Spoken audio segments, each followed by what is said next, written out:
Okay, here we go. Nice and quiet. Sound speeds, camera rolling. Holding for sound. Last looks. Calling for last looks. And set, and action. I need to swap batteries. You know, making movies is hard. Making movies is hard. Welcome to Making Movies is Hard, the podcast about the struggles of being an independent filmmaker. I am Liz Manischel. And I am Alrik Brissell. This week we have cinematographer, I just happen to know her as my favorite cinematographer, Julia Swain, on the show to talk about how she made her way as a cinematographer. She likes to collaborate sometimes with me, sometimes with others, and a little bit more about her process as a DP. Nothing's going to prevent me from being a cinematographer for the rest of my life, and the world can just deal with it. Yeah, this was a really great conversation. Julia was awesome. It was a little while ago, so I don't exactly remember all the specifics, but I just remember that she talked to us about how she likes to collaborate and how she approaches a project once she gets on it, which I thought was really, really interesting. I remember every moment of it because I'm obsessed with Julia. So I could recall things that she said, but she's a hero. But I also like other cinematographers are great too. All of them are great. But before we get to Julia, network. Listen to me. Television is not the truth. We'll tell you anything you want to hear. We lie like hell. So this week we have an article about, guess what? Coronavirus. Hello. But this one's about New York and how they're entering their version of phase 4 and reopening some things, including film and TV production, which is really awesome. So, I haven't been to New York, obviously, in over a year. I was going to go when this started, I had my planned yearly New York trip in March, but then obviously we couldn't go. But you go to New York every year? Yeah, because my wife, she's got an eyeglass conference that happens there. So we'll go a few days before and then kind of get a free hotel room and free flights for her at least. And yeah, it's sort of like a little budget vacation. And it's also right around our birthdays. So it's perfect. It's birthday celebration, New York trip. It's great. But anyways, so they obviously had a really hard time with coronavirus. Sounds like things are coming back over there, which is good. And I'm excited that filmmaking's going to happen again. What do you think, Liz? I just was starting to think about, what is it? They were saying that, Americans had done so many things that were wrong. And so coronavirus is being sent to your room as a punishment. There was this ridiculous analogy about how we're all just being punished for all our wrongdoings. But I do kind of feel like California is we're just keep on misbehaving and we're never going to be rewarded by the all-powerful mother and father. Right. But that New Yorkers actually hunkered down, wore their masks, kept social distancing, and now they're being rewarded with filmmaking. So I'm jealous. And I miss leaving the house. So, but I was also thinking about how New York always had these kind of looser film restrictions. I remember my friend Brandon Ruckdash was telling me about how if you have and you probably know this more than I do, Ulrich, but if you have a group of 5 or less, or there's some sort of numerical stipulation, you can shoot for free on the streets in New York without permits. There were all these things that we don't get to have, at least in Los Angeles for the most part. So I think in general, they're just a little bit more film friendly for exteriors and smaller crews. Yeah, it's just different there because, they don't have a thing called parking in New York. That's right, so because they don't have cars. They run productions completely differently, which I learned a little bit. I did one shoot in New York, and there's no parking ever. So everyone Ubers, taxis, or subways. And then gear is dropped off from rental houses in vans to your set location and then picked up at the end of the day. So it's a completely different system. I mean, and obviously certain shows will have certain parking for trucks or whatever if they're going to block off a street or whatever. But generally, I think that's how it works. And yeah, when I shot down there, I just had to rethink my brain of okay, we don't need parking. We don't need this on the call sheet. We just need to know where the gear is coming from and what time it needs to be there. And then, bagels will be delivered and everything's delivered. And, it's just, it was different, but it was fun. That sounds so nice. I also think a lot of the people in my coworkers in my job, they all live in New York. And it's they were actively going to the grocery store. You don't have a lot of space to store food in their apartments because they're so small.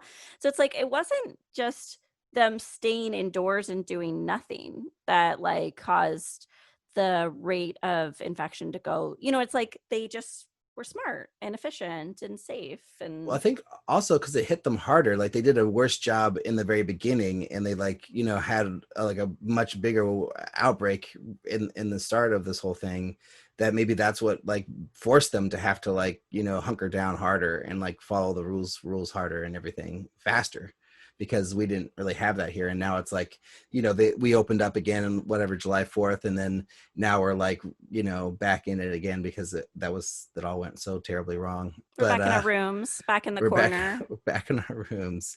But yeah, I'm really excited to see what happens. I want to see if like, you know, when they start shooting, if it continues, or if, you know, it's going to be the same kind of thing where they open it up, they start shooting, and then they get sent back to their rooms again in New York. I don't know. We'll see. That's like because you hear about shooting all over the place. They're doing it in Canada. They're doing it in other places around the world. New Zealand. New Zealand. But I just want to hear like, okay, like this is sustainable and not just something like an experiment that failed, you know, because it's kind of too early to tell right now with a lot of these places if it actually worked or not. That's crazy. I'm very excited. Just like you, I'm excited to hear what happens. But guess what, Alrik? What? You've got mail. My breath catches in my chest until I hear 3 little words. You got mail. I'm going to read the latest iTunes review from Fun NCA. Yeah, not so much fun anymore, is it? From July 8th, 2020. A great discovery, 5 stars. So it looks like 6 because I have horrible eyesight. Fun NCA says, I'm a filmmaker on my 3rd feature documentary and my first docuseries. It is always great to learn more about the business and get inspiration from fellow artists. Filmmaking is very hard, as I can attest to. I have 4 young daughters and a full-time job and make movies in my free time. You have to have a love for this business or none of it makes sense. So in closing, this is a great podcast. If you are interested in the world of filmmaking, and there's a bonus, no politics. Oh my gosh, what a life. Like 4 daughters and a day job and making movies. 4 daughters. That's impressive to like, you know, do that day job, be a good father or mother. And then, you know, also make movies. It's impressive. Thank you for leaving a review, Fun and CA. Yeah, absolutely. And, you know, Fun and CA, I'm curious, like, you know, it sounds like you've been listening for a while. Like, what do you think of this new format? What do you think of the way we're doing things? Is this better, worse? I'd love to hear back if you have interest on telling us. I also wanted to talk about one other thing that has been making me smile and confused for a few weeks now. So we've been getting a lot of love on Facebook, you know, because we're doing new marketing on Facebook and everything. And, you know, we get like lots of wonderful likes and new people, you know, following the show. Pretty much every week we have one person who will put an angry face emoji on some of our posts. And I had to find out who this person was and why was this happening. And I looked it up, and it's someone named Harry Farnaby, who clearly states on their Facebook page that they're not a robot. And yeah, so Harry, why are you giving us the anger emoji? What's up, man? What's going on? You were not aware of this, right, Liz? No, I mean, like, I definitely troll our page, and I'm like an admin, so I get the messages and the responses. But now I feel like there's a whole like world that I haven't fully delved into, which is the Facebook emoticon world. I like, you know what it reminds me of? It reminds me of like whenever a good friend of mine says something like really sweet and happy on Facebook, I always write vomit. Like I can't like let something be 100% promotional because it feels weird and gross to me, as happy as I am for them. So I wonder if Harry Farnaby, whose name I'm not 100% convinced is real, because I was wronged with Guywood Threepwood. What is it, Guy? Guywood Threepwood, right? I think that's it. Yeah, Guybrush Threepwood. Guybrush Threepwood. Yeah. But maybe he just like doesn't want something to be 100%, you know, positive. Maybe he wants to vomit on us the way I like to vomit on others. That's maybe all I got. I don't know. I mean, it's interesting because like it's not every week. It's only like it's I think 3 or 4 times at least I've seen it on there. So I don't know. It's definitely like a recurring thing. So Harry, if you're listening to the show, if you actually listen, if you don't just troll our Facebook and put angry emojis on things, I'd love to know why. I also wanted to ask you really quickly, Liz, like what's up with Lady Parts? What's the update? We haven't talked to you about it in a while. we just decided, I think I talked about this a few weeks ago, but we decided to just not send any more offers for the next few months, really, because I think we were getting either no responses from agents regarding availability, or we got, I mentioned, our first offer rejection from the only real offer we sent out.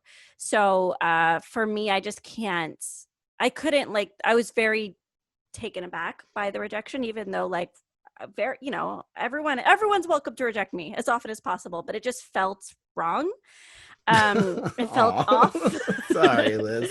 Well, you've had such success before, so I mean, I guess that's probably part of it, is like you've had so many people be in your wonderful movies that like a rejection must feel, No, it's not, but it's not new. Like, I've been, like, all those people were like after scores and scores of rejections prior to them.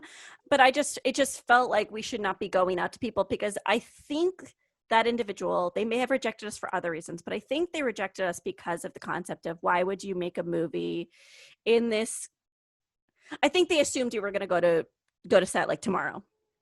And it's not clear, and you can't impart a lot of wisdom, and you can't get that like security and that confidence communicated through an agent when you're just sending these informal back and forth emails.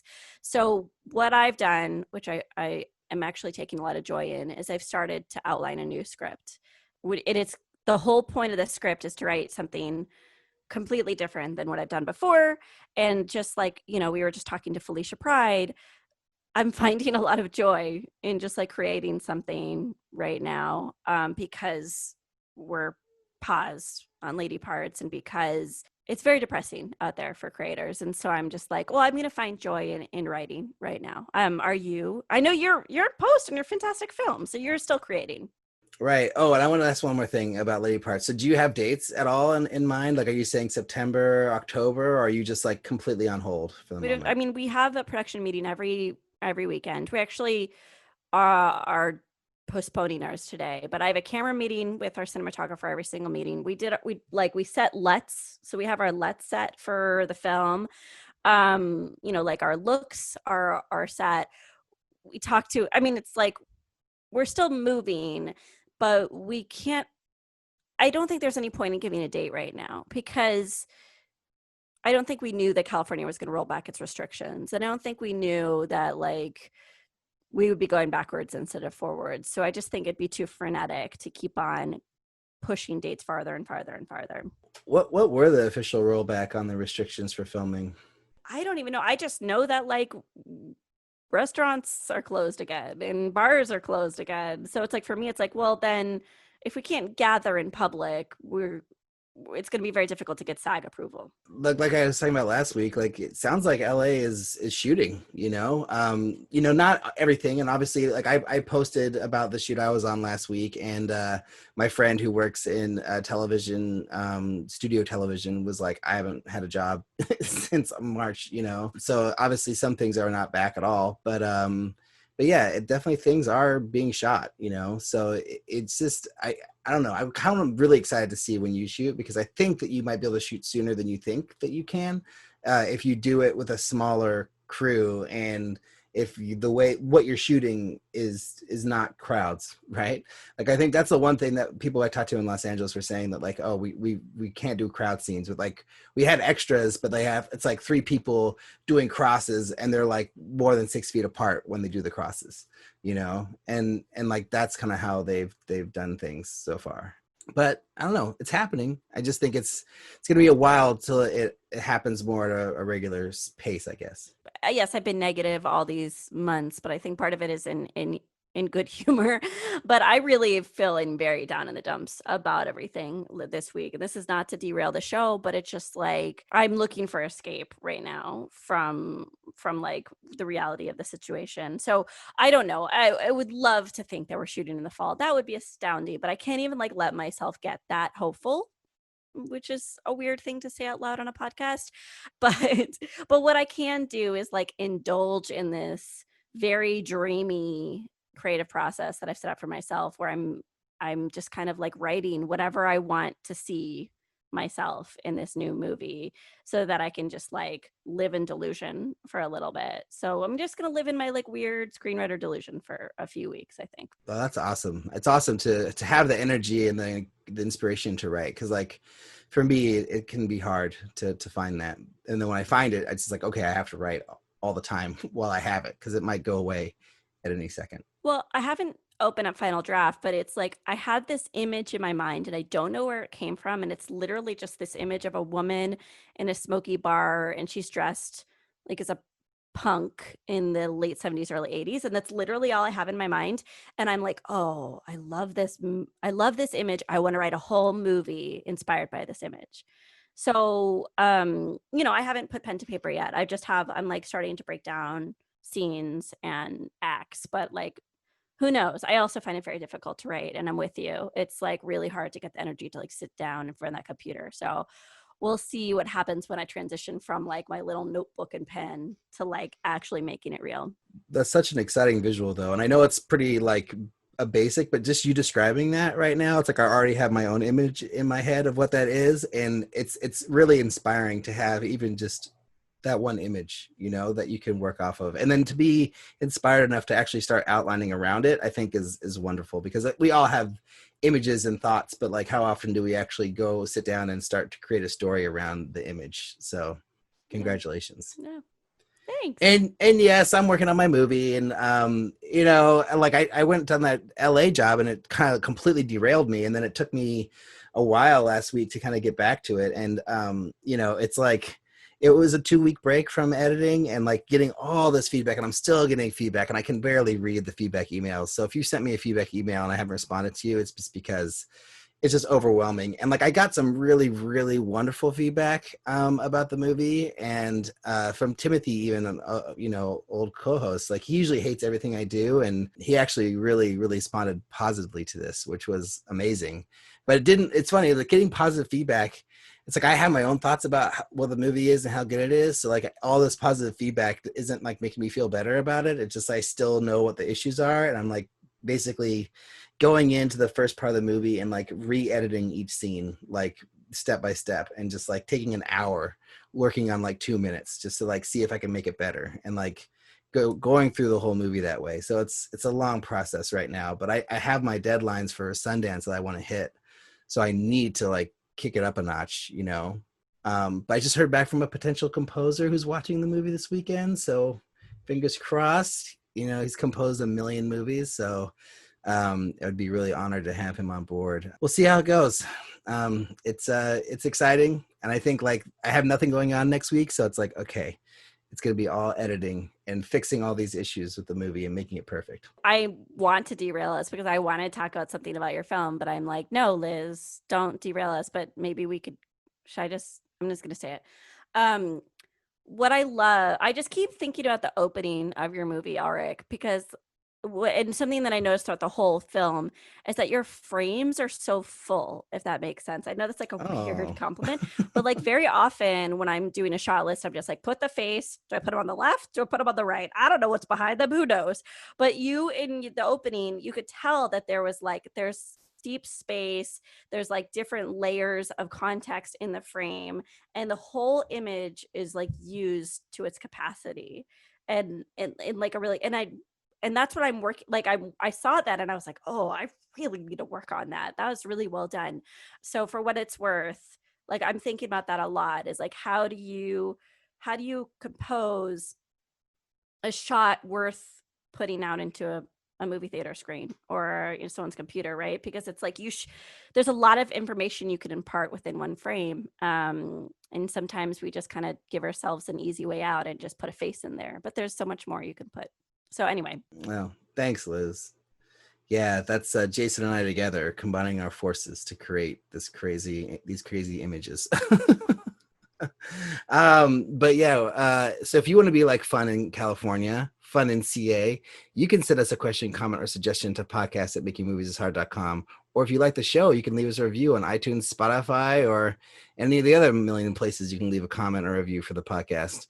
And we also have a Patreon page. So if you really love the show you want to support us, you can go over to patreon.com/MMIH podcast and give us $1, $5, or if you want one of these new enamel pins that we have, $9. I just got mine in the mail. They're beautiful, Liz. Oh, good. Thank you so Yay. much. Oh my gosh. Wonderful. I mean, so cool. I have them displayed on my mantle in my living room. I think without further ado, let's talk about some short films. So you make movies, huh? I produce feature motion pictures. I got an idea for a movie. So this is our new Get Shorty segment that we love so much. And this week we have a film from Nate Ruegger, who was on the show just like, 2 weeks ago, answering a question for us in the You've Got Mail segment, which was wonderful. It's called Trust Me, a witness account of the Goat Man.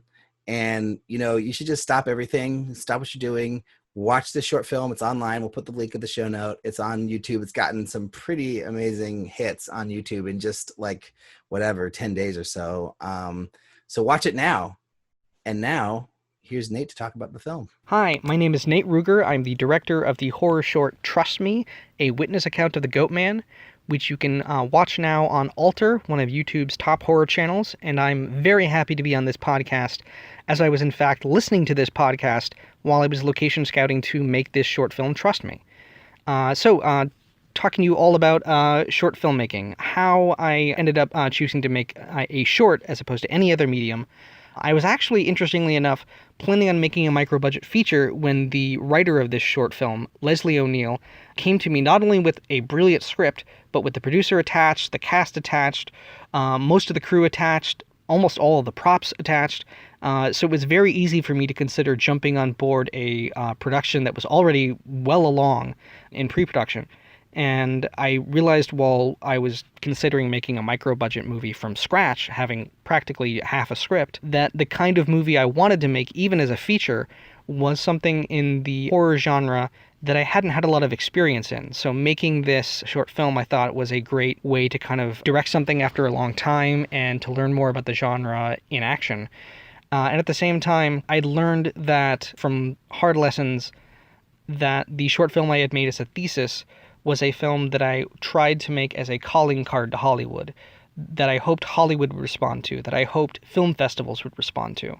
And I designed it that way. And this film I wanted to design specifically to be a film that I would respond to, that I would personally feel like I am proud of this film as it shows who I am as a filmmaker and the stories I want to tell and how I want to tell them. Oh, and how we came up with the funds to make this short film, that was all through Seed and Spark, which I can wholeheartedly recommend. You can check out our Seed and Spark page for your own learning to see how we went about our campaign, if that's helpful at all to you.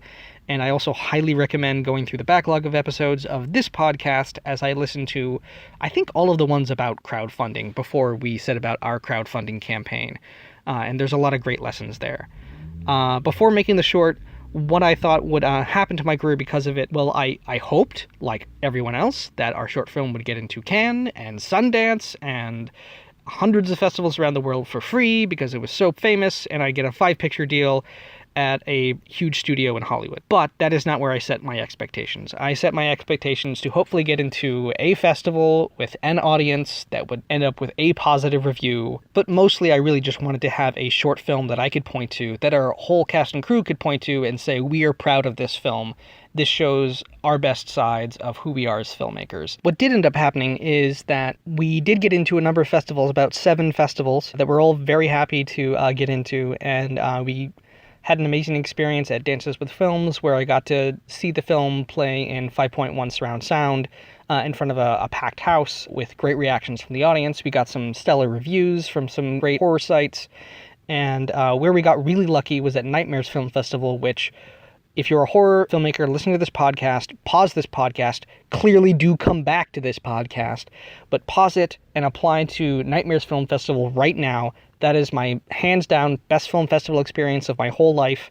I can't wait for the possibility to go back. And it is there that I got the chance to meet some folks involved with Bloody Disgusting that gave our the best review for a short film as Nightmare Fuel, which is amazing. That's also where we got the chance to meet some folks at Alter who are now presenting our short film with something like 45,000 views in less than a week, which is way more than all of our audiences combined throughout our whole festival run, as well as way more than I could ever get from just posting it on my own YouTube channel. And so I'm very happy to have had all of that come together from just making a short film that I just hope would be something that I would be proud of, that our cast and crew would be proud of. And now that it's out in the world, I hope that it serves as a calling card to fellow filmmakers, to peers, that when we do plan on making a feature out of this short film, that we can turn to fellow cast and crew and show them, hey, here's something that we made that we are proud of, that shows who we are as filmmakers and shows that we can make something of quality and finish it and put it out to the world with positive reviews on a budget, that they can look at us and go, oh, these are professionals. These are artists of quality. We want to work with them. That is the purpose that it serves for us now. And we're also, fingers crossed, knocking on wood, in some very early conversations with some folks in Hollywood who are looking at the short film and a feature script that we have and seeing if we could possibly work together on making the feature. Hope that comes through. And most of all right now, I hope all of you short filmmakers out there have your adventures and your short films come together and come through as well. Thank you so much, Alrik and Liz, for letting me be on this podcast, and wishing you all the best. Stay safe out there. So I met Nate in film school at USC, and I actually, we became friends, but then I produced his thesis film. So I know him very well. Like, I think Nate's been invited to every single birthday party I've had. I think we used to have movie nights together with Nate. Like, he's like in the circle. So I'm very biased, but I tried to remove my bias. And this film is really, really well done. It is gorgeous. The performances are honest. The writing is like just what you need. It's not overwritten, it's not underwritten. It's like literally everything, all the information you need is there. And what I love about Nate is that I know it was strategic because I know Nate. But it really does plant the seed for a feature. So like in terms of having a calling card for a larger project, it's there. Like, you have enough information to enjoy it as a short, but you can absolutely extrapolate it into a feature. I know how much Nate cares and works on everything that he does. He's one of the hardest workers. I remember he did like a 40-page lookbook for his thesis, and it was like it was just really impressive. And it's we should mention it's a horror film if you can't tell by the title, but it's spooky. And shout out to Alexandra Bayless, who actually is also a makeup artist, and she did makeup for Speed of Life. But I didn't know that she was such a talented actress. She's really, really holds her own, and she's quite wonderful. So big fan. What did you think, Alrik, about Trust Me? Yeah, so I don't have a long history of Nate. The history I have with him is basically he was a backer on the alternate, which was amazing. Thank you, Nate. And he asked for the alien image for the Facebook post, which was like, oh my gosh, this guy's awesome. That's what he wanted. And then we had a couple nice emails through that too. But yeah, so I knew that this movie was polished just from looking at the stills of it, and then Liz had a glowing review of it, so I know if Liz loved it, that it's got to be pretty great. So I watched the film, and it really is just like a textbook example of what you should do for a horror short. It's like got all the pieces. It's like light on story. The exposition is just perfect. It just sets up just enough for you to know what's going on and for you to be in the moment with these characters. There's very little dialogue. Most dialogue is passive, which I think is really great. Like with her on the phone, sort of like setting the scene for where we are, and then seeing the image of the guy, with the ring and doing his little planned speech or whatever. Actually, we don't think we actually see the ring. We just see him planning to propose, and it's really, really awesome. So we know exactly what's going on here. They also gave us a little bit of a tease of the horror element in the very beginning of the movie, which I think is a really smart move for a horror film, to like bring you in with the horror element like immediately. Because if you don't do that, which I didn't do on two of my short films, of my horror shorts, you lose your audience, or you have the chance to lose your audience really early if you don't do that. So I think it was smart. And then the payoff is really big. And I think the amount of how scary it is with the amount of practical effects they had, which was very minimal, was impressive. And it just goes to show you, like, you don't need to show the monster in order to scare the crap out of your audience. Like, you can do it through great storytelling, editing, and timing. It really is the pacing and the timing that really makes it scary, and the way they linger on certain shots. And so, yeah, I just think it was really great. It was awesome. It was inspirational to me. Like, if I ever made another short film, I would definitely try to take a lot of the notes from that, because I don't know what the cost was, but I'm sure the cost was not that high on that film, because it was just, one location pretty much, and just a few whatever art pieces, but not many. And yeah, glowing review. That's all I can say. It's so good.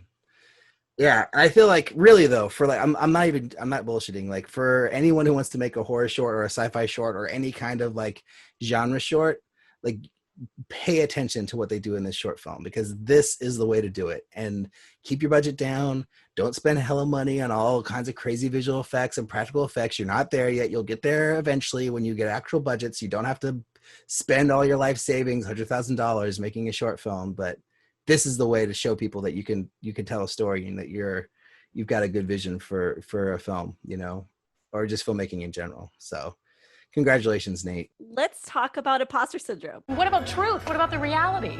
What about the way the old ending tested in Canoga Park? So the past few weeks, I've been trying to dig deep into why no one wants to talk about imposter syndrome. We have this segment, as we know, called The Player. We ask women in independent storytelling just questions so that they can share their voices, their stories about challenges, struggles, joys, whatever they've experienced in their career. And I feel like I may have hit a nerve, because 2 weeks ago I said, I'm looking for women to talk about imposter syndrome, and no one wanted to talk about it. So finally I dragged my friend Amy Adrion to say a little bit this week. And then we got another friend of mine, Rhodes, Phire, to weigh in too. But what I think is interesting is, if you listen to last week, Diane Bell talks a little bit about how we need to fake it until we make it. And before Amy had even heard Diane Bell say that, she also talks about that in her soundbite too. So it's like really weird and such an amazing coincidence. So I guess Ark, you've talked about imposter syndrome last week. Right. Well, that's funny. It's funny that you say that, because that's kind of what my story was. Like faking it, like having that feeling of being like, I don't belong, I don't deserve to be here. Like, these are big movie stars, like, or television stars, like whatever. Like, what is my place in this? Like, how am I worthy enough to shoot them? Like, when they have like, the best in the business shooting them, on a weekly basis or whatever. But yeah, just like having the confidence in yourself, like doing it. And then like by the end of it, I felt like, oh yeah, good. So it's sort of the same thing, like the fake it till you make it sort of idea. And what's great is that Amy, as you'll hear, says, we are all making it. You're not faking it, because we're making it. We're constantly producing content. Yes, we feel like we're phonies and we're told to fake it until we make it. But aren't we doing things? Right. So it's kind of a quandary that she talks about. But let's hear what they have to say. My name is Amy Adrion, and I'm a director, writer, and producer. The first feature film I directed and produced is a documentary called Half the Picture. It celebrates the groundbreaking work of women film directors, including Ava DuVernay, Catherine Hardwicke, Karen Kusama, Gina Prince-Bythewood, Lena Dunham, and many, many more. Half the Picture was accepted to the Sundance Film Festival in 2018, and the festival has these pre-festival get-to-know-you kind of welcome parties. I attended the one in Los Angeles, where the first person I saw at the bar was Morgan Neville, who won an Oscar for 20 Feet from Stardom, which I loved, and who was there premiering his new film, Won't You Be My Neighbor, at Sundance that year. He was one of numerous filmmakers at that party who I really admire. After nervously drinking about 5 glasses of white wine, I ran into one of Sundance's programmers. I was kind of floating at that point, and to my horror, looking back on it now, I remember asking him sheepishly, so how did we get into the festival? Now, Half the Picture is all about powerful women who are underestimated and undervalued, so why on earth would I, a woman, diminish the movie we made with an almost entirely female crew by asking a question that inherently assumes we don't deserve to be there? And I should say, I love our film and am so, so proud of it. But some part of me clearly felt out of place at that party, which I attribute to certainly not having been there before, as well as to every image, TV show, and movie I've seen throughout my life that's told me who leads and who follows, who's centered and who's marginal, who belongs and who's trespassing. The festival programmer responded to my inane question by saying, "Because you made a great film." A few things helped me tackle this imposter syndrome. First, I think of what Michelle Obama said about having been at every powerful table you can think of, and how she's learned that the people at those tables are, quote, not that smart, unquote. If anything, the shit show of recent events has shown us that many people running things are not qualified for the jobs they have. So while expertise is obviously important, we needn't be so damn hard on ourselves. Second, Miranda July, who's also in our film Half the Picture, said something really interesting about the phrase, fake it till you make it, which is so often used talking about this business. She asks, what if in doing the work, we're actually not faking it at all? We're just making it. Which is so true. When you write the script, direct the thing, speak at an event, do the interview, whatever, you are actively doing the work. You are making it. So leave the whole, oh, I'm just faking it, imposter syndrome behind. God willing, I will continue to get into rooms I feel I don't really belong in. Thank you, patriarchy. But if I use whatever talent I have and work hard to tell stories that matter to me, I will be making it. And when other artists put in the work, so will they. There's nothing fake or imposter about it. Rhodes, Phire, writer-director. I struggle with imposter syndrome when crewing up on a project and speaking to different department heads and attempting to answer questions that I don't know the right terminology or that I don't have the correct knowledge to be able to adequately answer it or the right person to direct them to. It leaves me with this feeling of being super novice or green or not being well seasoned enough to be able to say definitively, this is what the answer is. One of the ways that I always manage and handle everything is just by stepping back and identifying what I'm feeling and why I'm feeling it, and then just trying to do something to be in service of someone else, which tends to make me feel better just in life in general. So today, for example, after having a conversation with a huge studio representative and not being able to answer some questions, I decided to create a soundbite to share what my imposter syndrome moment was. Anyways, I hope this helps.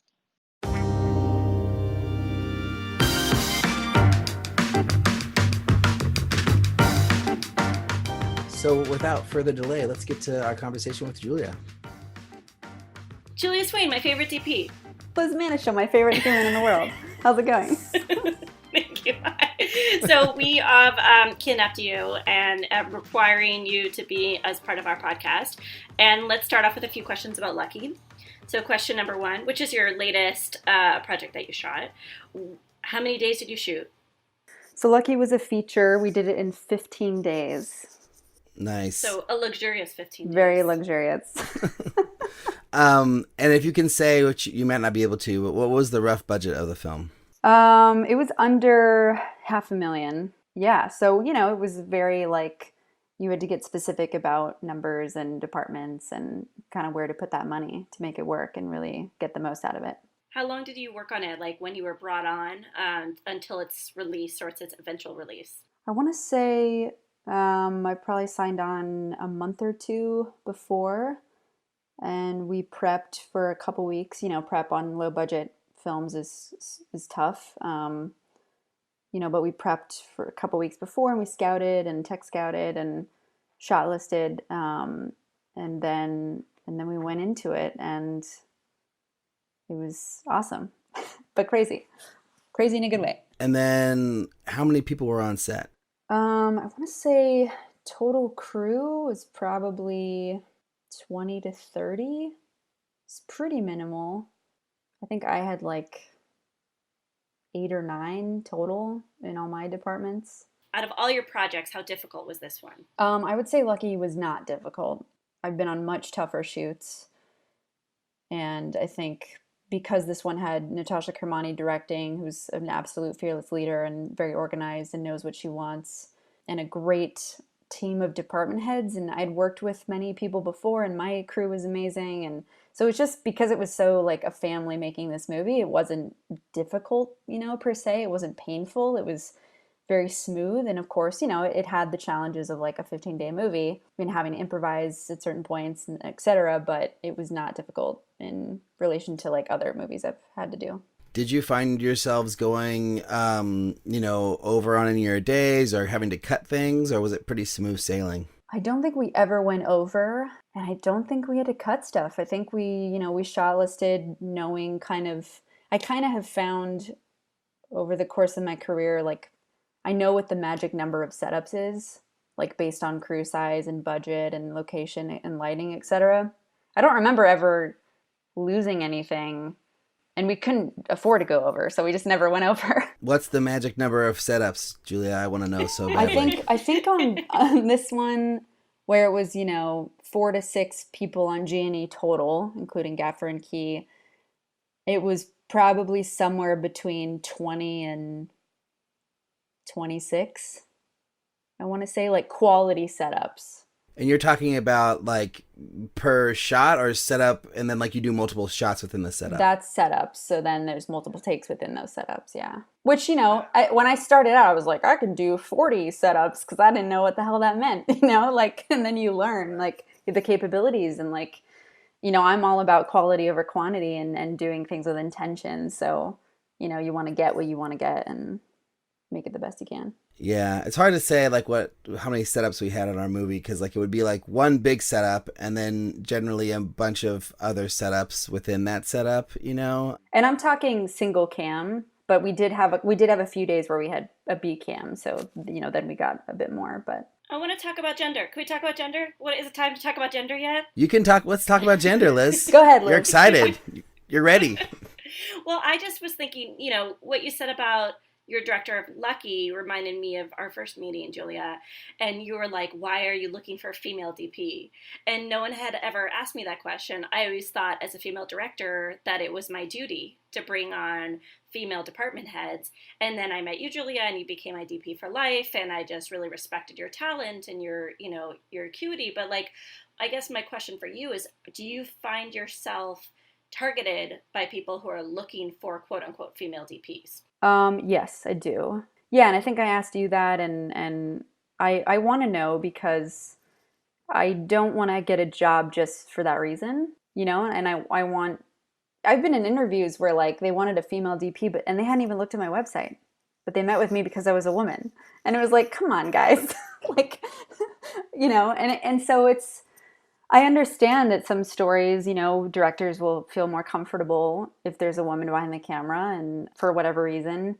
So yeah, I get asked that. I definitely am asked for some projects, and it so happens, when I meet the people, I find out that like being a woman is a plus for them, because they're looking to get more women behind the camera, or the story is very sensitive for the woman character or whatever. And the support of female DPs and DPs in general is like something you're incredibly passionate about. I mean, just knowing you and knowing the type of efforts you're involved with in the industry.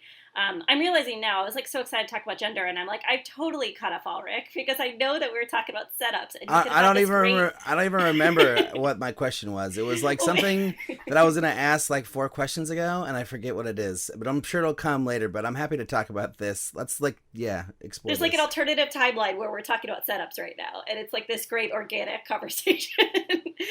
But I guess I'm curious also if that has been a deterrent, and I'm sure you've talked about this ad nauseum, but I think it's a good way to start this conversation off. Has your gender been a deterrent for people as well? I never know for sure if it's been a deterrent. I definitely feel as if, some of the guys have their bros that they hire all the time, and they don't look at me as seriously maybe as some of the men who shot for them. I definitely have been told by crew, like much older crew, when I was starting out that I would never amount to anything because I was a woman, which is crazy. Yeah, which is like really just discouraging, you know? You don't want to hear that, and you want to, you know, I'm surrounded by very supportive men who are my dear friends. And so when you get in a situation where, you know, maybe there's older people who've been in the industry and just haven't seen as many women come up and have a different way of thinking, it's discouraging to hear that because, you know, you're used to so many supportive guys around you who you work with and who believe in you and take you seriously. So I also worked in news when I was in undergrad, and I felt like that was a pretty brutal industry. You know, I was like 17, 18, and a lot of people did not take me seriously. And I was able to direct like studio shows at 18, like, or 19, you know, when I'd been there for a little bit, and people just didn't take it as seriously as when, you know, the veteran guy came in and did it. And I also feel like producers have definitely had power plays where they just hire the guy because they feel like he's safer, you know, than a young woman and a young woman in DP and a young woman director I've seen hasn't been able to happen as often as I'd like it to because it's risky apparently. Knowing that there's some conflicts or challenges, why did you go into this? Why do you become a DP?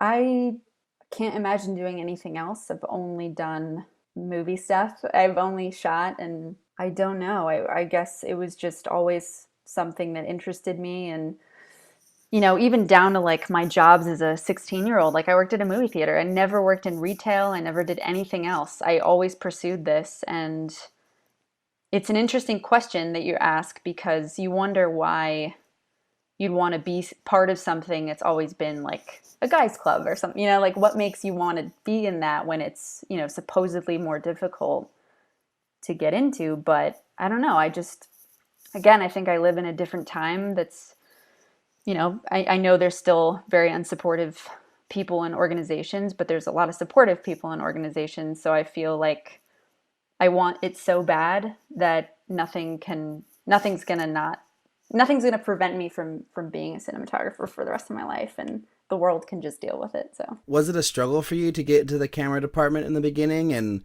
was it like hard to stick in there because it was such a guy's club, or did you not really have that tough of experience when you first started? It wasn't tough. I think, again, I've like always done this, and I've always, you know, been a very determined and passionate person. So, you know, like I said, in news, I worked my way up really fast, and I never really crewed. I crewed in, you know, film school, and but I didn't ever work my way up. I just graduated and was a DP and shot a lot in school, and I've been very fortunate in that way. And, you know, there's been those moments where, you know, I was visiting a set for a really big DP, and the crew was really rude to me in that way for no good reason. But so there's been moments of like discouragement and stuff, but again, it's obviously not coming from a supported place, and so you can't really take that shit seriously. So you're like a bit of a celebrity though. Do you know that? Like, are you aware? You probably know. This is probably Liz, not, you're delusional. No, like you're like, I will talk to people, they'll be like, you work with Julia Swain. And I'm like, well, yes, if she lets me, I work with her. And then someone else was like, oh, I know her from her Aperture. Like many people have referenced your Aperture videos. Can you talk a little bit about how you got involved with those? Yeah, I did a couple a few years ago just on lighting techniques, and because my buddy Ted, he and I went to UCLA together, and he was running Aperture at the time. And yeah, we did a few cool tutorials that I guess blew up, which was cool because, you know, it was spreading some lighting information, I guess. I was just curious, like when did you first like start shooting? Like when do you like consider the beginning of your career as a cinematographer? I mean, I guess like professional career would be like 4 or 5 years ago when I left UCLA, because I went there specifically for cinematography. But even during school, I was still getting paid to shoot once in a while, like outside of the program. But I'd probably say like 5 years ago when I graduated school. You have a lot of projects that you made like in 2013 and 2014. Was that all stuff that you shot just kind of before you went to school or during school? 2013 and 2014. Yeah, that was during UCLA, I guess. Yeah, I mean, it's pretty impressive the amount of projects that you've shot. You've got 62 credits listed on IMDb, and I'm sure there's more, So that's pretty crazy for one thing. Like your drive to just shoot as much as you can is what it seems like. Can you talk about that? Why you decided to take on so many projects and how you were able to do that? Yeah, I mean, I definitely think I probably overbooked myself sometimes, when I was coming up. But again, it's I can't do anything else. I think I have the best job in the world. And, now obviously I've noticed I'm much more selective. I say no to a lot of stuff. I'm only doing stuff I can really get invested in. Whereas I think, around that time when you're trying to build a portfolio, you're taking a lot of bread and butter jobs because you want to make new contacts and you need to put food on the table and, you're just go, go, go because you want as much experience as possible. But now it's definitely slowed down, but it's, again, it's quality over quantity. Well, what inspires you to jump on a project? You answered it in what you just said, but I want to get even more into the nitty gritty. When you read the script, do you have to be hit with a level of inspiration, or is it the crew, or what ultimately pushes you into the commitment phase? Well, it's if Liz Manischel calls me, it's an automatic yes. I don't care what the script is. Yeah, it's it's the director who's directing, who's leading the charge, and telling this story. Ultimately, it's obviously the script.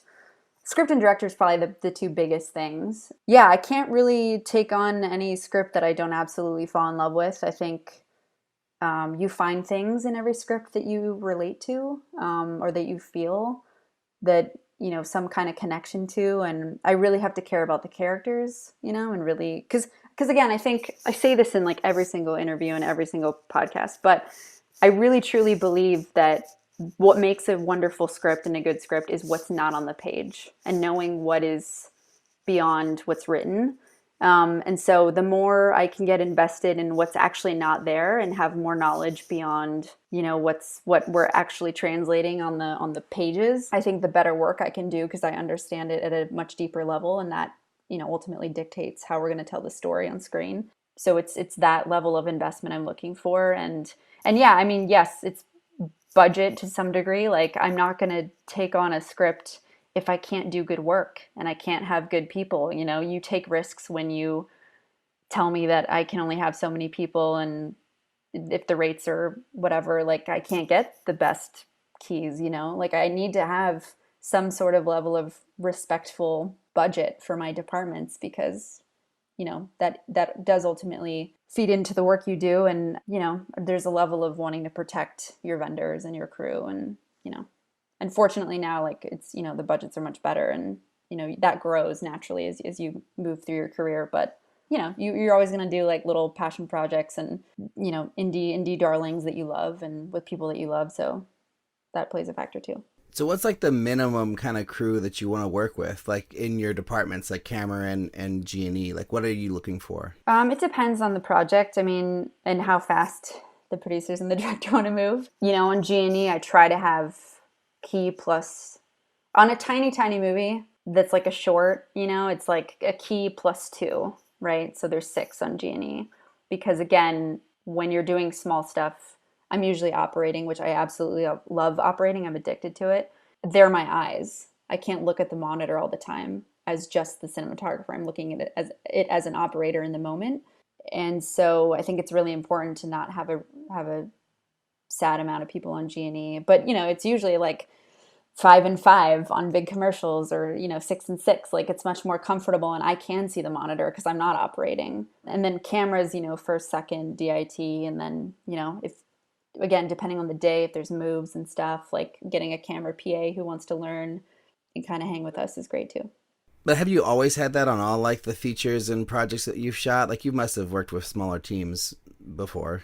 Yeah, I mean, Speed of Life was 2 and 2 on G&E. It was gaffer and a vest, and then the key and a vest. You know what I mean? But again, it's it's such an intimate film, and you decide where to put those funds, and maybe there are days where you need more hands. I think I'm very good at getting very specific as to where to put the money. And then when I work on bigger movies and bigger commercials, there's still an element of that I'm doing. There's still some sort of restraint, even though, you have condors and you're much more comfortable. Like, there's still a limit. So getting good at the small stuff has really helped me be good at the big stuff.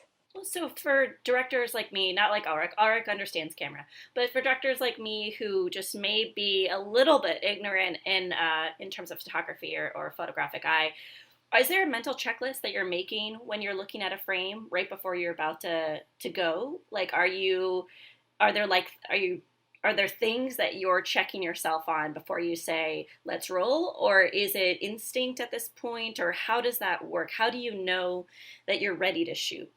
That's a great question. I definitely think it's, at this point, probably subconscious, but there's definitely a checklist. And if I break it down, it's, I'm looking at exposure, I'm looking at eye lines, we're going through the motion and the blocking with marks, to make sure we land where we need to land. It's color temperature, it's focal length and distance from the subject, it's the background, and the texture of the background, and if the background's, too bright or whatever, and the shape of the light, and gosh, it's so many things. It's a lot of math, I guess, is the DP's job. But it's, at the same time, it's like, is the director happy? Like, do they feel comfortable? Like, did they tell the actors what they needed to tell them? Like, is the crew all good to go? And, you're constantly checking with them, and yeah, it's a lot of things. Here's a follow-up to that. So, like, let's say you're on set, like you're going through your mental checklist, like subconsciously or consciously, whatever, and you're like looking at the frame, trying to get it to where you want it to be. AD's like on your shoulder, like, let's go, we have to shoot. What will you sacrifice on your checklist in order to say, let's roll camera? I think, you pick battles with exposure and stuff. Like, I know I'm always making a mental list of like what I need to address later in color if I need to move and I can't tweak something on the set. And I kind of have learned, I've learned how to pick those battles. Like, yes, we can fix that in color, or, bring that down in color a little bit. If it's handheld, there's moments where, maybe we don't run it, we just roll it and we see and we feel it out. I feel like I usually have very good chemistry with the actors in terms of like moving around the room with them and really feeling the moments. So yeah, if it's something where it's maybe one of these dramas where we're just kind of moving through the room together, and we'll just do it and see kind of where we go. But I'm always trying to like, have my headset on and be talking to my gaffer and key like as things are happening, and as soon as we cut, and like trying to, like, as the director is talking or giving notes, we are fixing things. Like, we're not adding time, we're trying to like simultaneously make things more toward what we want, so that we don't have to like tell the AD to chill out and I need 10 more minutes or whatever. Do you have any gripes, like photographic gripes? Like, I'm just picking up what I hear from people who know more than I do, but like J.J. Abrams uses a lot of lens flares in Star Trek or whatever it is. These things that people talk in both. Are there things you're always like, oh, I hate when there's too much headroom, or I hate when there's too much, I know, whatever it is. Like, what like irritates you in a frame? Wow, your questions are great. What irritates me in a frame? I guess one thing, we can have some real talk. I think one thing that I always do that I actually shouldn't let it bug me, but just like, I always love to have really beautiful key lights on faces and eye lights. And I think I should like let that go a little bit more, and like because if I don't see that in a film, what was that series with Amy Adams? Oh, Sharp Objects? Yes, and it was like lit to not look. It was like lit purposely not to be super polished. That kind of bugged me. Like, it was too hot on like certain characters' heads, like bald heads, or like it's the light on her face would be coming from behind and it wouldn't really shape her nicely, or something like that, where it's like I really want to, I think like I take too much care in like shaping faces, which I think actors obviously really appreciate, but it's not always necessary. And I think, I want to get, it bugs me when I see that there's like no care in an actor's face in terms of light. But at the same time, I think it's totally acceptable and fine, and I should let it go, I guess, is what I'm saying. Right. Well, the real trick is to make it feel like it's natural, but then you also get the beautiful wrapping around their face at the same time, which I can't remember the name of it. It was like the Bernie Madoff movie on HBO. Did you guys see that? Like the way they lit it, it looked like it was all natural, like, like with light streaming through these really big windows and these fancy, like, apartments in New York or whatever.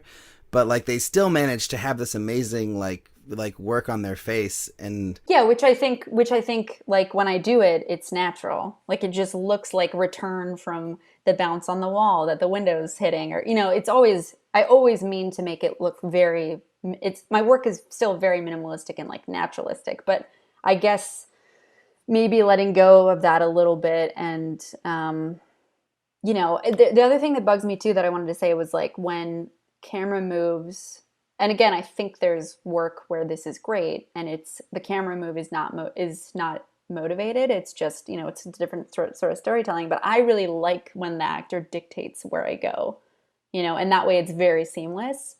And I don't like being told just move. Like, you know what I mean? Like I want the actors are making my camera move. I'm not making the camera move. You know what I mean? That's some advice I got many years ago, was like, because I was talking to another director who was much my senior about this film I was going to make. And I was like, oh, we're going to get a dolly. We're going to get this. And she's like, yeah, dollies are great, but make sure you know why you're using it, And I remember like, thinking about that and being very conscious even on that first movie about why we were moving and making sure there was a reason. And I know like we have tons of movement in my movie that I'm working on now, but I do think it's all motivated. I really do.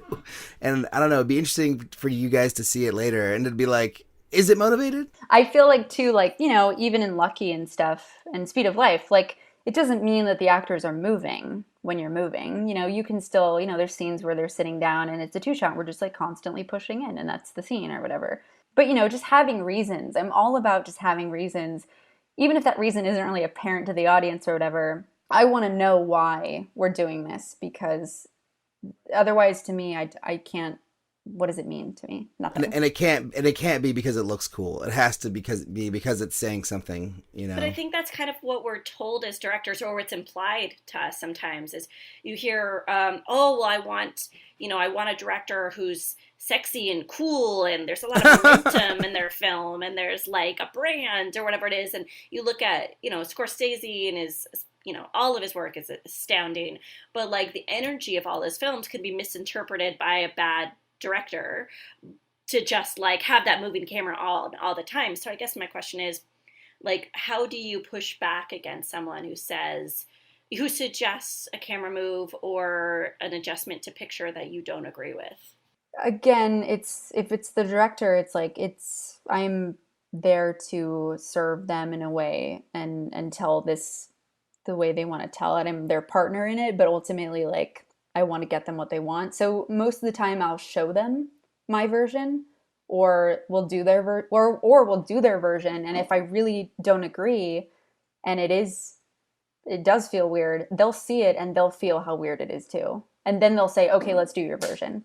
There's a great example I'm attached to this feature, and we did a really beautiful proof of concept with this amazing director. And there was a moment at the very end of the film, it was the last shot of the film, the main character has skipped time by 5 years.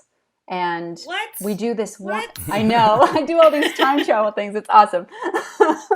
The movie, yeah. So this is just like the short version of this movie, right? So the last scene is he's walking through. He has this brand new house. It's really beautiful. He's never seen it before, but he's been living here apparently. And he moves through the house, and it's this beautiful oneer. And there's this moment where he turns around, and we turn with him, and we see that he has 2 children now instead of 1. And the director really wanted me to rack in this oneer to the kids, and then as I come around to his close-up, rack back to him. But I didn't want to rack at all. I wanted to stay on him because you could feel those kids in the background soft. Like you still understood there's two now. And sure enough, he's like, can we just try the rack and see? And I knew it was going to maybe mess up the flow and the timing of this whole oneer that we'd been doing. And sure enough, we did it. And he's like, let's do the one where we don't rack. And I did it, and we just held on the guy, and you still felt those kids, and you still understood what was happening. And he's like, that's what we need. We do not rack. We stay with this character. So, I think it's about showing those options, because I'm never going to shoot down and say that's absolutely wrong or whatever. Like, it's a feeling, and usually trying it is going to help you figure out how it feels and which way to go. So this question is stepping back a little bit, but I'm just really curious about how you work and what your process is. So let's say you read a script, you meet a director, you like the script, you like the director, and you sign on and you're going to work on this movie. What do you do next? Like, what's your process in prepping to shoot the film? I think it's hanging out with the directors as much as we can. And I like to go through every scene, like break down the scene and what it means to them. I usually try to find out, does the director like to maybe do a shot list on their own, and then we sit down together and go through it. I like to find out what if I haven't worked with the director before, I want to find out what they like, what movies they like, and get recommendations from them as to, what inspiration I can be consuming, in the meantime before we really sit down. Yeah, I think it's, I ask a lot of questions. I want to know, again, what this means to them and what these characters mean, and really go through the script and get a really deep understanding of it. Do you prefer to work on a shot list with a director, or for them to do a preliminary one and then hand it to you to review? I don't know if I have a preference. I definitely enjoy doing it with them, but I don't have a problem if they want to go off and kind of, or even, maybe they're not even shot listing per se, but they're putting ideas down, right? Visual ideas, this scene really needs a close-up somewhere. This, they're kind of coming with thoughts as to how it should be photographed generally, and then we sit down.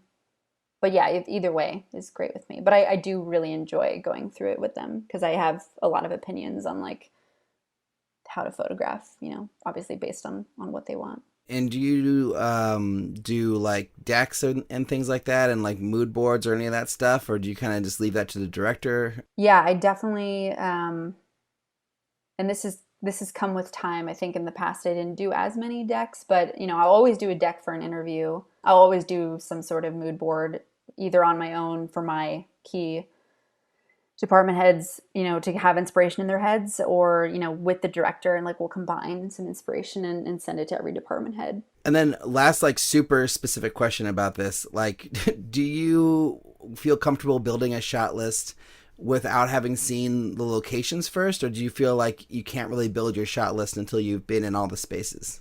You can do a shot list to some degree without the space. You want them in a 2-shot, and then you want to shoot their coverage and profiles, or you can have a general idea, but I think there's only so much work you can do on it. I really want to sit in the space, and because I like to think of locations as my actors.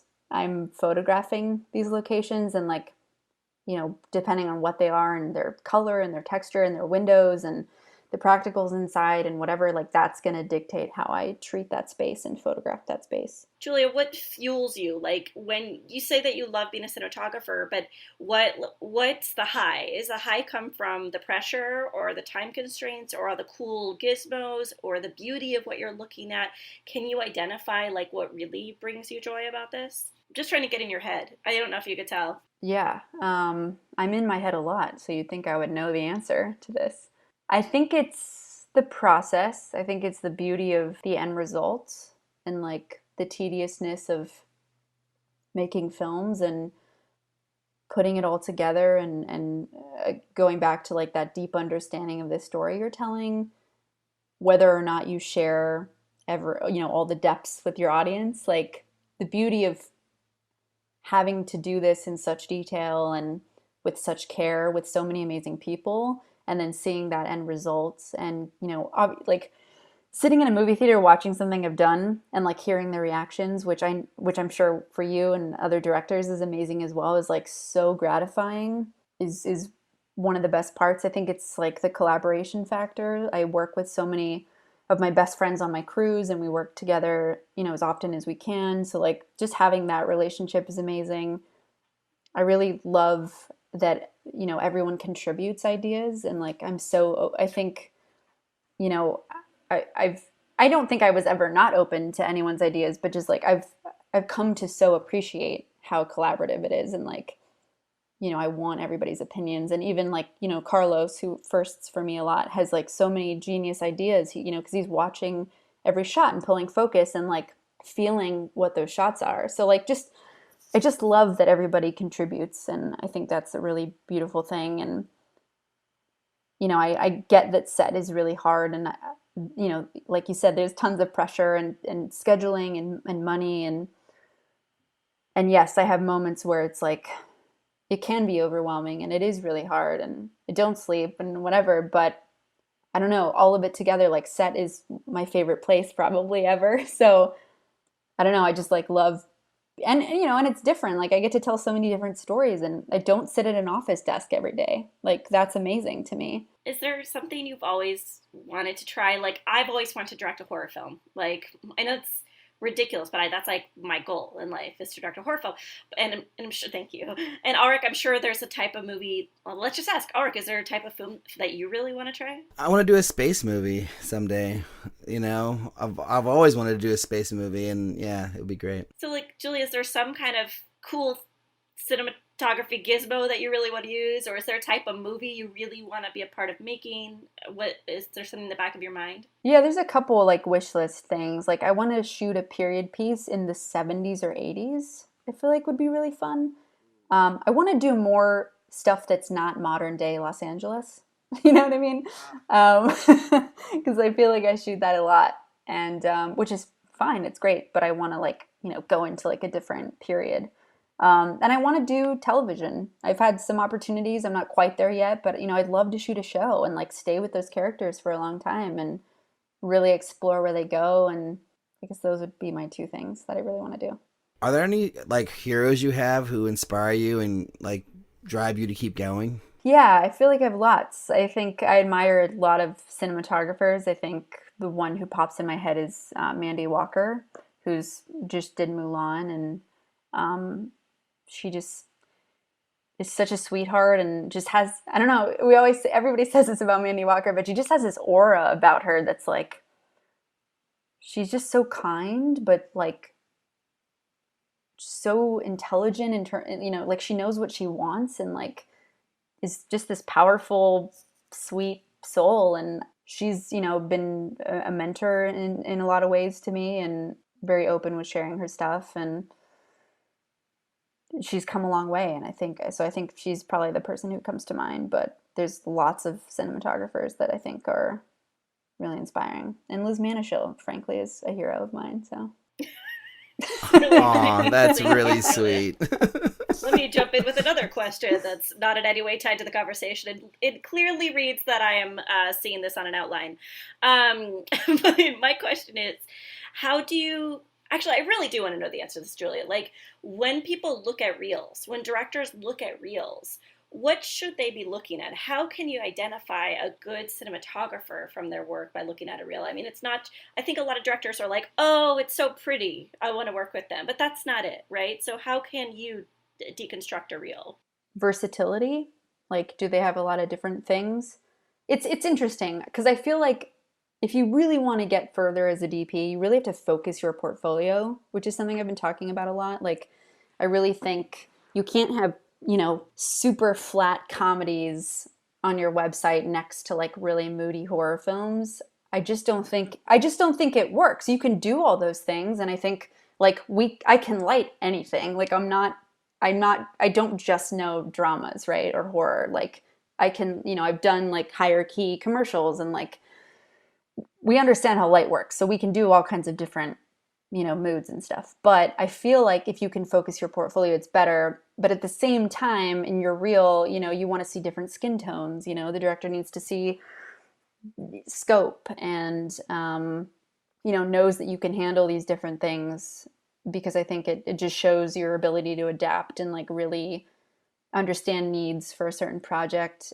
Gosh, I really would say too, like, you shouldn't just watch the DP's reel, like go, because I think their pieces, their cohesive pieces will tell you more. Like, can they shoot a scene? I think DPs in their reels should try to maybe put bits of a scene, like don't just do the grandest shots, like maybe, show the wide and then show like another piece in that scene that shows you kind of how you photographed that for a second.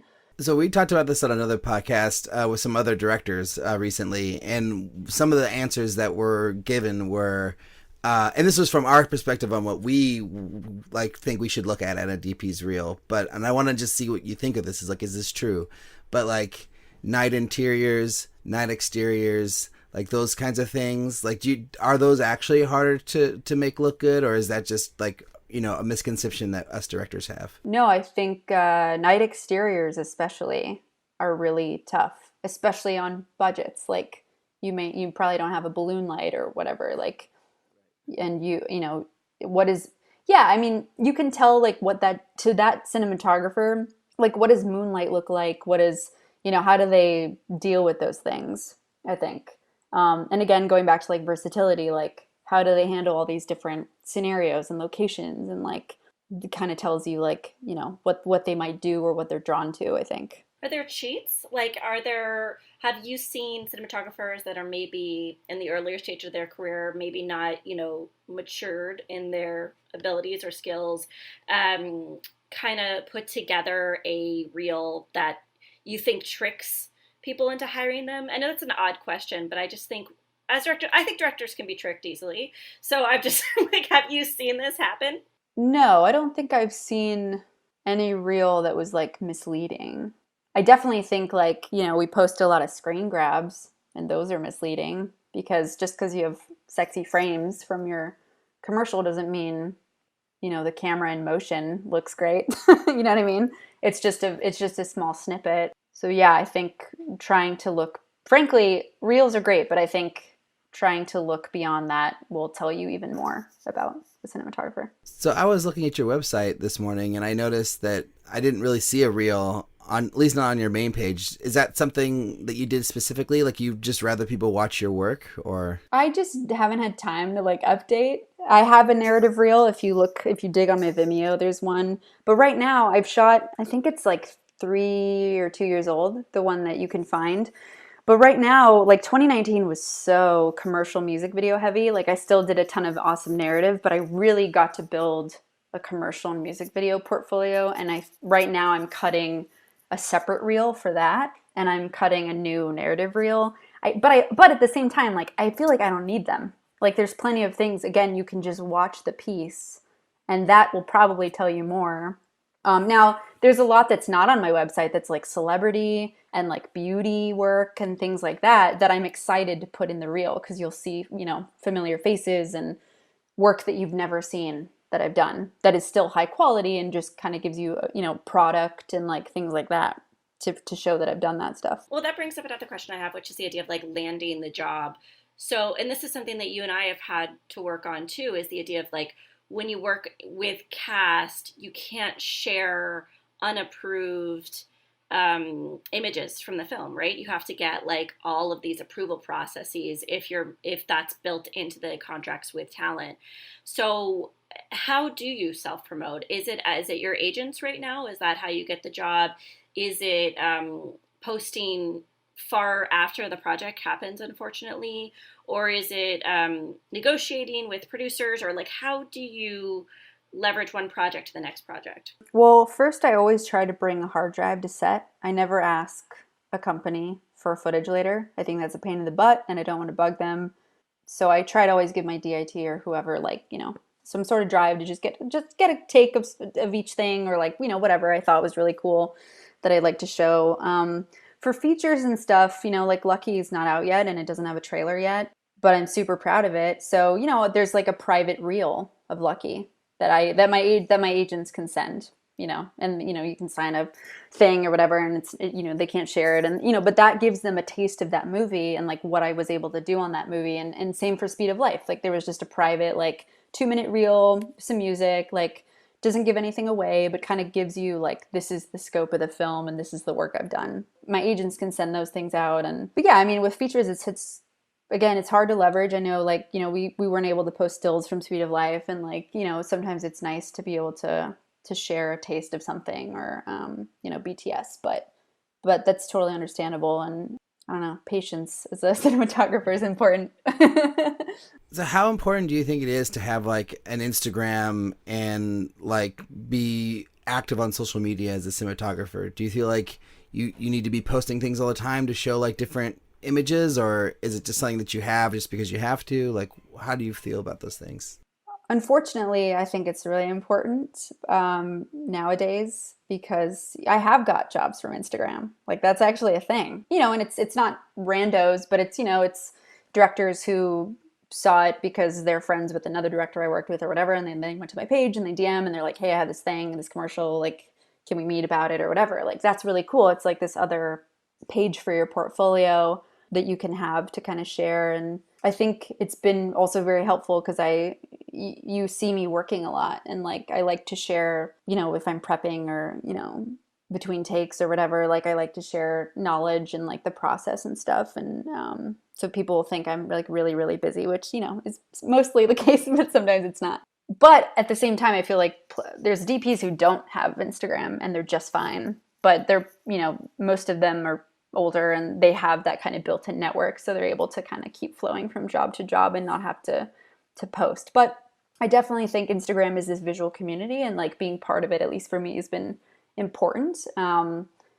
But I think, you know, as time goes on, I don't post as often, and I think it's, you want to be selective and like focus, you know, what you're posting on there. So Liz, I have one like final like big last question. Do you have one you want to go first, or should I go? I'll jump in, but it may be a failed question. Let's just try. Safe to try. I just want to talk a little bit about taking chances. I know that you and I, Julia, took like chances with aspect ratio and Speed of Life, and chances with, also with aspect ratio for Lena, the short that we finished. And I just want to hear, you know, your thoughts on that. Do you get nervous making major commitments that are aesthetic choices like that? We did 2 different aspect ratios for Speed of Life, and then Lena, we did that like very specific square aspect ratio. Can you talk a little bit about making bold stylistic decisions? Yes. I was not nervous on either of ours because, again, we talked through it and we had reasons. You know, and you and I like went back and forth on Lena like so much, like, I don't know, should we do 133 or should we, you know, we like talked about it. And again, like we wanted to feel like this is what we're doing and committed to it and really framing creatively for it. And so, no, I guess I don't feel nervous if I've talked through it and we know how to execute it, and it's, you know, we feel like it's right for the story. What were the 2 aspect ratios for Speed of Life? We did 239 for the present day, and then for 2016, present day being 2040, the year, and then we did 185 for 2016. And some people noticed and some people didn't. I did not notice.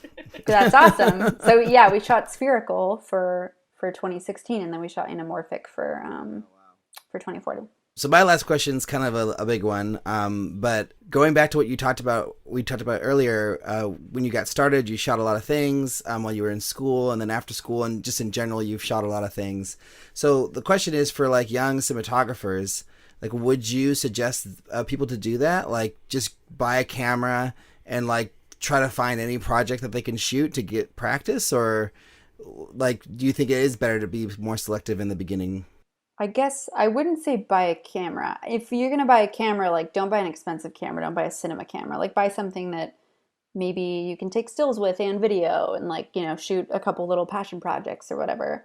I mean, was that part of how you got work when you were first starting out? Did you own a camera, or were you just using cameras that the production provided? I was just using cameras the production provided. And I developed, I mean, I had like, this is going to date me, but I had like a Canon T2i as like my first camera, you know what I mean? And I love how yes. Julia thinks she's old. By the way, Julia, you're younger than both of us by several years. Several years.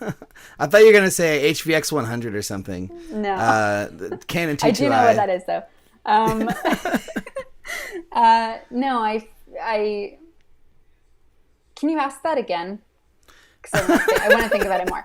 You're saying like general advice. Well, I guess I assumed by looking at your reel that you owned a camera when you first started, and that's kind of like how you were able to like say yes to a lot of things, because I'm sure people didn't have a lot of money, and so like you would have a camera and be like that DP who ran out and was willing to shoot things. But that doesn't sound like that was the case. So I don't know. I mean, I'm just curious about it's just her talents.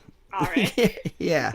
Oh, please. No. I did have like, you know, a couple DSLRs and stuff. And I would go out and like, I lived in San Diego. Like I'd go to the beach and like do little montages or something, you know, like make little pieces. I made a really cute like Balboa Park spec, or, you know what I mean? Like little like montagey things to share, you know, to have stuff to share and like put on my sad Vimeo back in the day. But yeah, I think I developed a relationship with like rental houses, right? So I could take stuff out if a camera was sitting on the shelf, and be able to get some sort of discount or something to try, you know, just for a day if somebody had something. And I think film school frankly helped build the portfolio. And I went to UCLA and they only take like 3 DPs, and so 3 to 6 DPs, and so I shot like a lot because they had, 18 directors, and like, just being able to have that space to make mistakes and like shoot different genres and like learn what you want to do was really helpful too. So do you think like for the like in this day and age, for somebody who, let's say they're not necessarily in college, or they're out of college and they just want to become a cinematographer and they want to get out there and build a reel, like what advice would you have for that person? I would say find people who want to direct and make movies as well. Like have friends that are in that same industry or want to be in that same industry, because you develop friendships and allies, and you build portfolios together. I guarantee you can find directors who want to build portfolios, with you. And I would get like, if you like taking pictures too, like do photography, get a little camera that's in your budget that you can take pictures with and explore with, but also maybe shoot video, consume as much art and movies as you can. But at the same time, like I know it's hard and it's financially not available to everybody, but like try to be selective. Like I could not be selective like in the beginning. I had to put food on the table, and like, I can't just say no to a bunch of stuff when I started out. But if you can, try and do the things that you want to do, because the more time you spend doing a project that you hate or that's not the genre that you love or whatever, like you're taking time away from trying to pursue the things that you want. So like if you can be selective, try to be selective. And don't take out a $20,000 loan to buy a red camera. Absolutely not. There's no need to do that. Copy that. You'll never pay it back. All right, so Julie, we end the show with 5 final questions that are more big picture, even though I think we focused a lot of big picture interviews throughout the main channel of this interview. But, God, words, guys. Words. Not coming to me easily. Oh, I loved it. So I'm going to keep talking just to punish myself.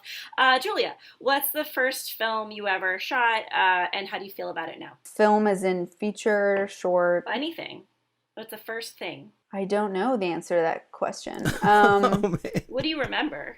I shot my first feature right out of grad school.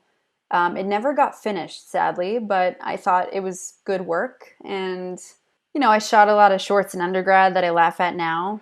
Like you see your reel from 2012 and you laugh because it just doesn't, you're not defined by that anymore. What's the best filmmaking advice you've ever received? I've received a lot of good advice, but the thing that comes to mind is my dear friend, who's also a DP, told me, because I was complaining about this movie that just gave us locations, and like I didn't really get a say in the locations, and they were terrible, and I did it anyway, and I shouldn't have done it. But my friend who's a DP was like, your locations are like, bad locations is like giving a director bad actors, like and saying like deal with it, like get what you can out of it.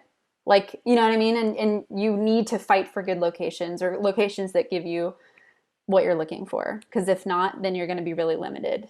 So yeah, that's helped me a lot in terms of like the fight for good locations for a film. What's your goal as a filmmaker? And we use the term filmmaker as like storyteller or cinematographer or whatever position you would have it at that moment.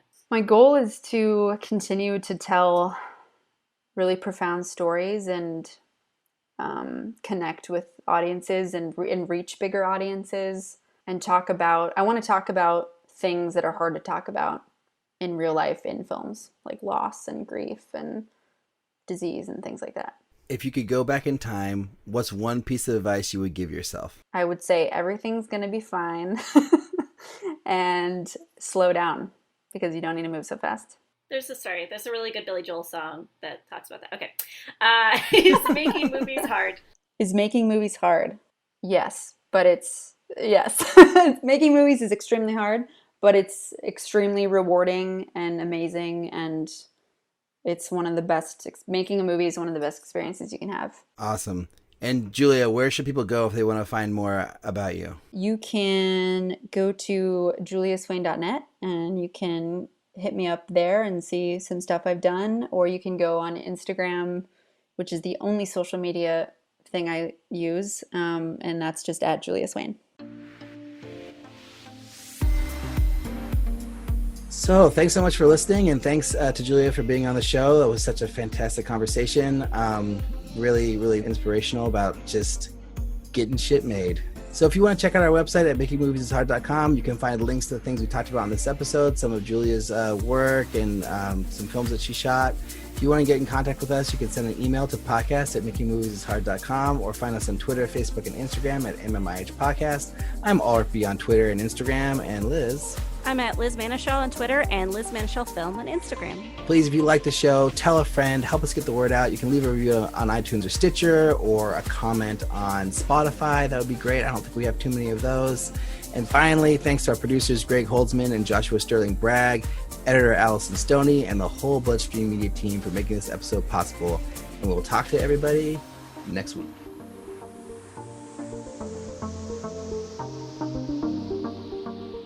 Hold on, Sean's in the bedroom. Hi, Sean. Forgot to tell Sean.